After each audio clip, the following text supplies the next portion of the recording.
Yeah, hello and welcome to another update video about Bitcoin. Quite an interesting time in the market at the moment. At least we see some movement.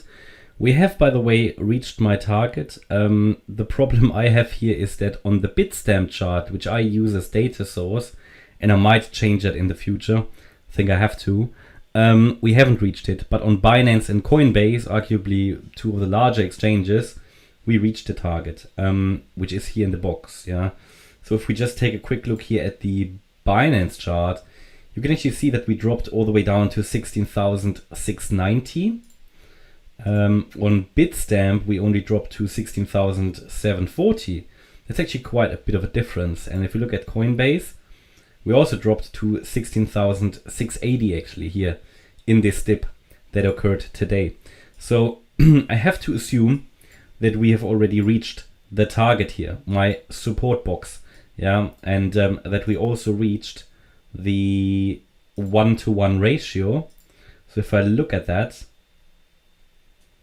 now not quite. Okay, here we haven't quite reached it. That was at 16,600, the ideal target. Yeah, ABC. We take the 1-to-1 ratio, but also because of that, I'd like to see one more leg down. The movement to the upside at the moment is rather corrective. But most importantly, I mean, you don't always get the 1-to-1 ratio. That's why the support box is where it is, because it is based on not the relationship between waves A and C. I mean, that is a more, maybe more specific way of calculating the target. But this larger support area, these are the fib levels, which are relevant for the wave 2.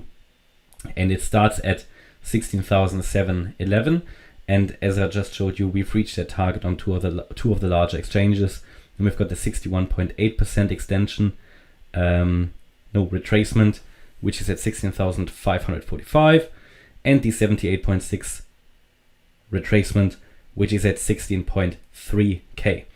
And as I explained in the previous video, it's only really if we break below 16.3k that I would consider that something more bearish is going on, which would then trigger and, well, most likely lead to a direct sell-off into the region between 14 and 14.5k. Until then, I assume that we are in this wave 2, an ABC pattern in wave 2, which would result in a rally within wave 3. So if I take a look again at the extension targets for the wave 3, we would look at the 1.618 extension. That would actually take us all the way up to 19k for this wave 3, actually the white wave 3. Now that would be quite bullish, even though all of this would just be part, in my opinion, of a larger wave 4, which would result in a wave 5 down into or to another low. Yeah, it would most likely lead to another low in the 14 to 14.5k region. That is my primary expectation. So the big picture still shows another low for Bitcoin, even if we see some short-term upside. Hope that's clear. So the trend is still down. We haven't really seen yet a confirmation for Bitcoin that it has bottomed. It's, there are some indications, but they are not really strong, and we certainly haven't seen an impulse to the upside. What I'd like to try, you can actually draw a trend line here. So I take some of these out that we don't need anymore. But we draw a trend line here. It's a very obvious one, so it could very well lead and give some support. Yeah, this is basically cutting and crossing the 50% Fibonacci retracement here, which is at 16.7k.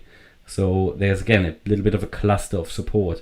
So one more low maybe, and then finding support here and a chance to reverse from here.